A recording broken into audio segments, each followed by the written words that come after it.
Good morning बच्चों, कैसे हो आप सब। उम्मीद करता हूँ अच्छे होंगे। देखो बेटा, अपना लेक्चर चला हुआ है मोशन में। आज लेक्चर नंबर 3 है और मेरे ख्याल में मोशन है जो वो कई बच्चों ने मेरे पास कमेंट किया कि सर बहुत आसान चैप्टर है, और आसान ही चैप्टर है बिल्कुल। मैक्सिमम इसमें क्या है कि थ्योरेटिकल पोर्शन है, लर्न करना है आपने, डेफिनेशंस हैं। मैथमेटिकल पोर्शन और न्यूमेरिक पोर्शन अभी आया नहीं है, वो लास्ट में आएगा।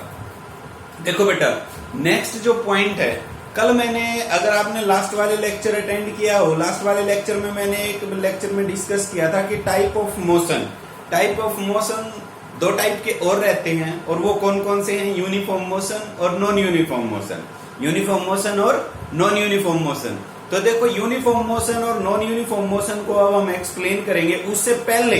उससे पहले मैं अगर आपको बताऊं, लेक्चर फर्स्ट में हमने टाइप ऑफ मोशन किए हैं। टाइप ऑफ मोशन वहां पे कितने किए हैं मैंने करवाए थे, वहां पे मैं 6 नियम करवाए थे ना, 3-3 करके, 2-2 बनाए थे हमने, जैसे ट्रांसलेटरी, रेक्टिलिनियर, ओसिलेटरी, वाइब्रेटरी, और तीसरा क्या था, सर्कुलर और रोटेटरी। तो ये टाइप ऑफ मोशंस वहां पे करवाए थे। Further on the basis of distance and displacement, जैसे हमने लेक्चर सेकंड में किया था पाथ लेंथ और डिस्प्लेसमेंट, उसके बेस पे यूनिफॉर्म और non uniform type of motions फिर से निकल के आते हैं। तो अब हम यही करेंगे कि what is uniform motion and what is non uniform motion. कब हम नॉन यूनिफॉर्म ऑब्जेक्ट को कहेंगे कि वो नॉन यूनिफॉर्मली चल रही है, कब हम ये कहेंगे कि वो यूनिफॉर्मली चल रही है। ठीक है, बिल्कुल सिंपल सी बात है बेटा। आओ बोर्ड पे, type of motion, uniform motion मैं इधर लिख लेता हूं और इधर कर लेते हैं नॉन यूनिफॉर्म मोशन।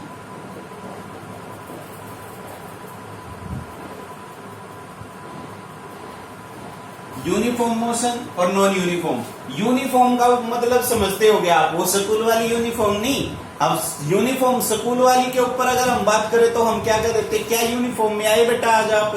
तो वो यूनिफॉर्म का मतलब ये होता है कि क्या आप सभी बच्चों जैसे दिख रहे हैं या नहीं दिख रहे हैं। यूनिफॉर्म का मतलब होता है सेम पैटर्न अप्लाई करना।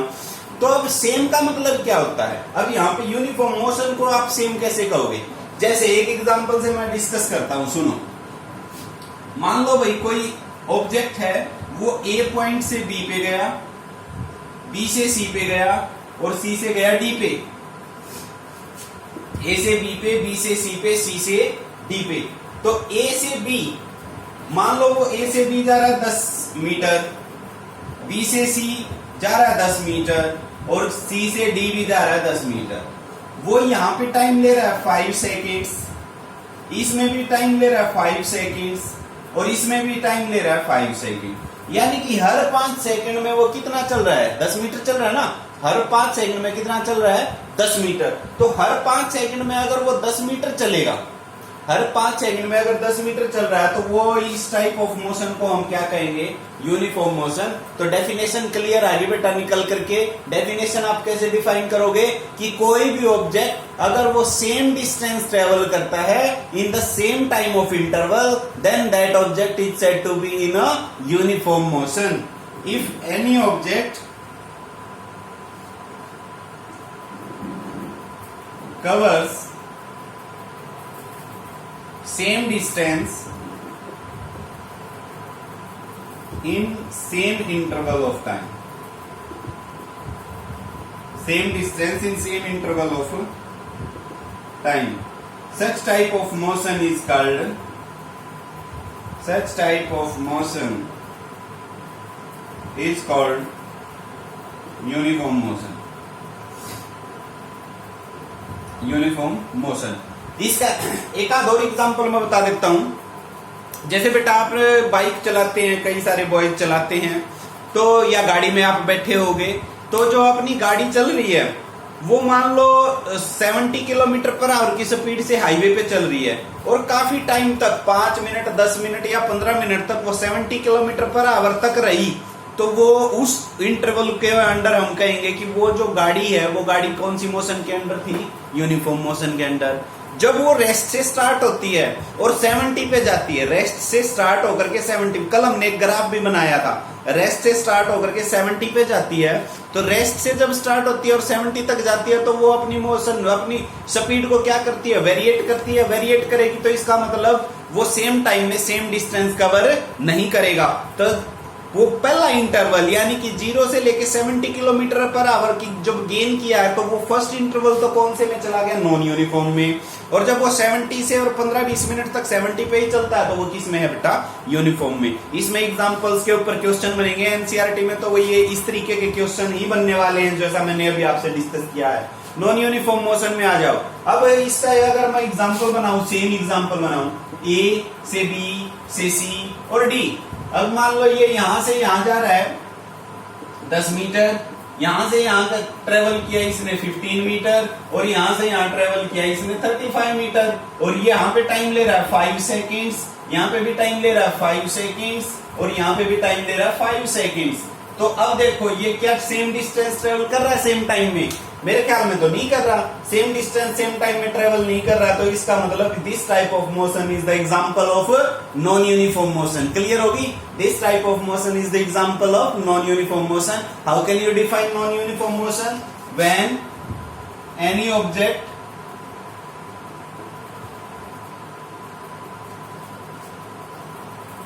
covers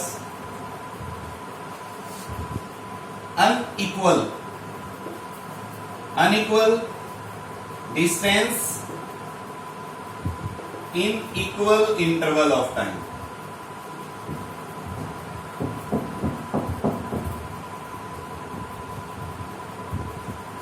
इन इक्वल इंटरवल, टाइम तो हम सेम दे रहे हैं, टाइम सेम देना भाई, और टाइम सेम दे रहे हैं तो वो डिस्टेंस अगर वो डिफरेंट कवर अप करता है तो सच टाइप ऑफ एग्जांपल क्या है, नॉन यूनिफॉर्म मोशन। तो मेरे ख्याल में बेटा आपको यूनिफॉर्म मोशन और नॉन यूनिफॉर्म मोशन की डेफिनेशंस क्लियर हो गई होंगी।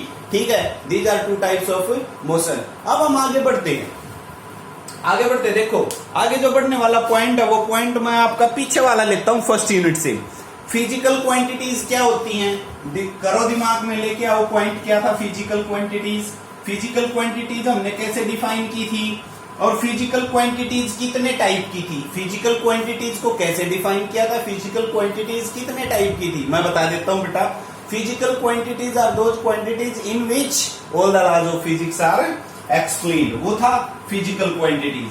फिजिकल क्वांटिटीज कितने टाइप की थी, शुरू में हमने पढ़ा था सर 2 टाइप की। कौन कौन सी 2 टाइप की पढ़ी थी, एक तो फंडामेंटल फिजिकल क्वांटिटीज और एक है derived physical quantities. After that when we pass to the dimensional analysis, जब हम डायमेंशनल एनालिसिस में पहुंचे तो डायमेंशनल एनालिसिस में हमने फिजिकल क्वांटिटीज 4 टाइप की कर ली थी। कौन कौन सी थी 4 टाइप की, on the basis of dimensional formula. First dimensional variable, dimensional constant, dimensionless variable और डायमेंशनलेस कांस्टेंट, ऐसे ही किया था। तो 4 टाइप की हमने फिजिकल क्वांटिटीज वहां पे पढ़ी थी।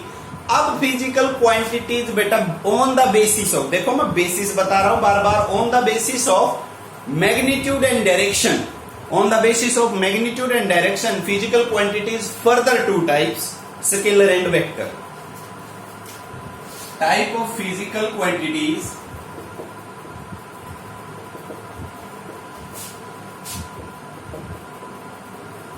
on basis of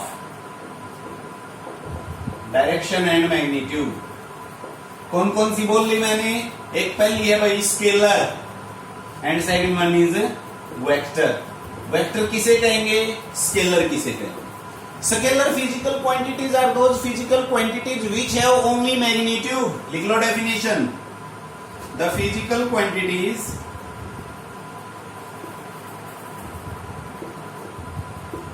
which have only magnitude, not direction।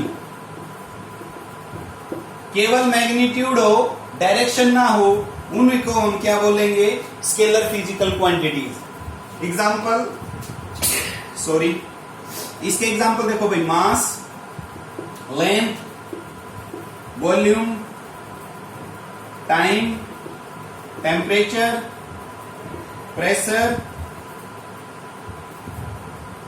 ये एग्जांपल है भाई स्केलर फिजिक्स। और भी हो सकते हैं,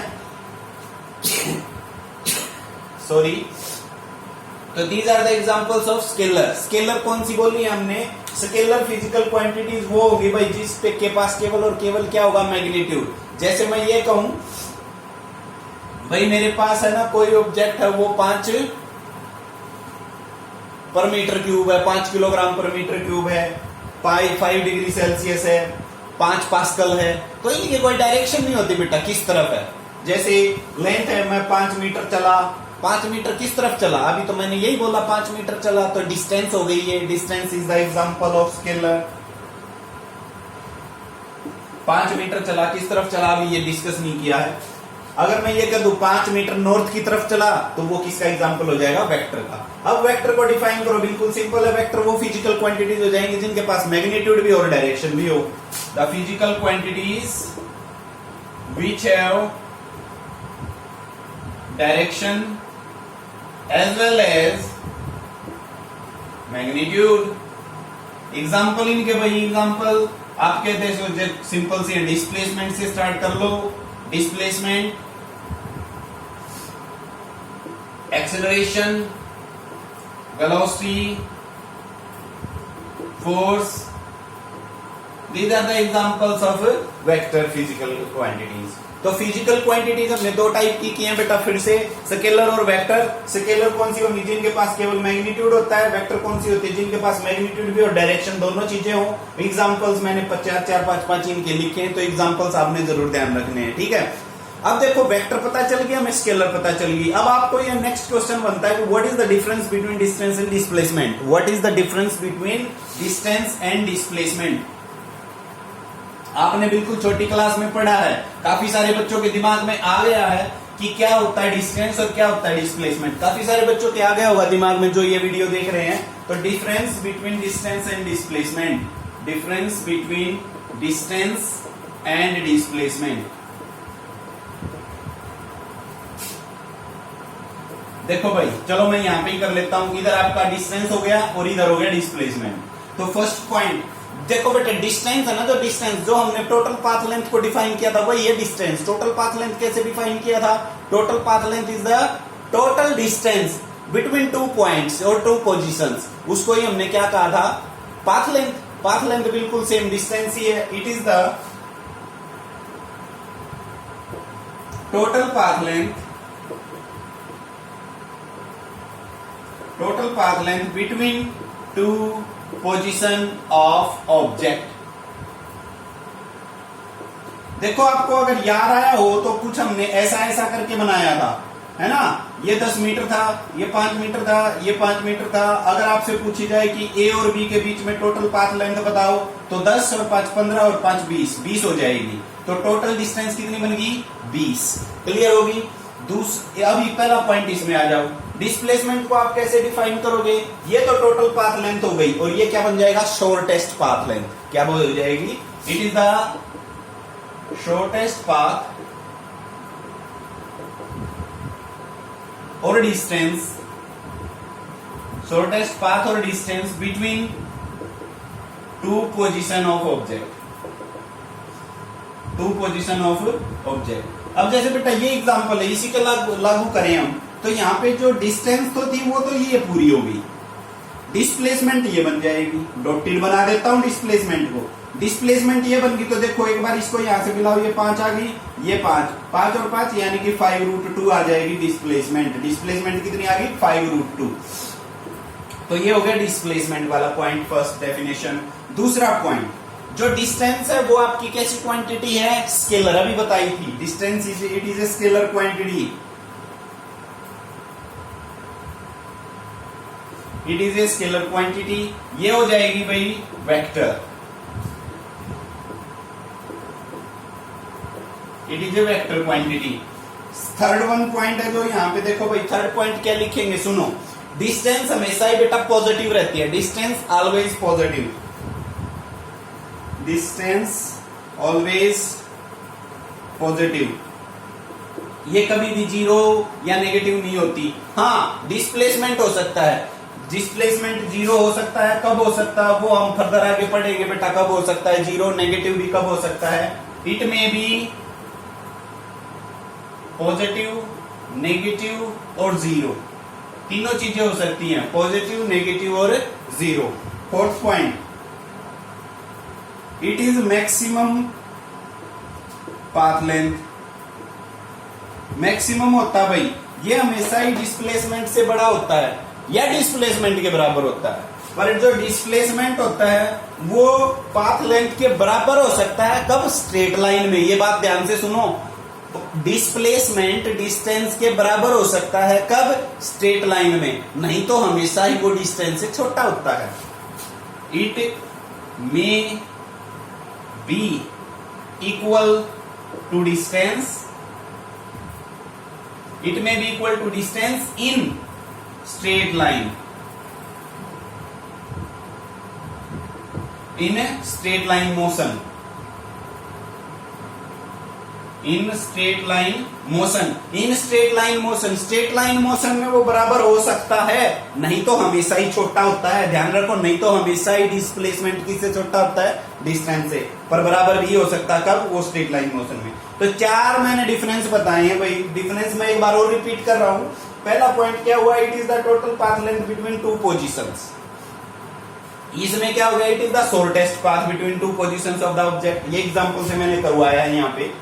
it is the scalar quantity, ये वेक्टर है भाई, ये आप पॉजिटिव रहता है हमेशा, ये पॉजिटिव भी हो सकता है, नेगेटिव भी हो सकता है, जीरो भी हो सकता है। ये मैक्सिमम पाथ लेंथ को बताता है और ये डिस्टेंस के इक्वल हो भी सकता है, और मैक्सिमम चांस रहता है कि ये हमेशा डिस्टेंस से क्या होता है? कम ही होता है। ठीक है बेटा, तो मैंने यहाँ पे अब एक बार रिव्यू बता देता हूँ। मैंने 3 पॉइंट बताए हैं। 3 पॉइंट कौन कौन से हैं सुन लो। टाइप ऑफ मोशन किया है, टाइप ऑफ मोशन के बाद टाइप ऑफ फिजिकल क्वांटिटीज क्या है, टाइप ऑफ फिजिकल क्वांटिटीज के पास difference between the distance and displacement we have completed in this video.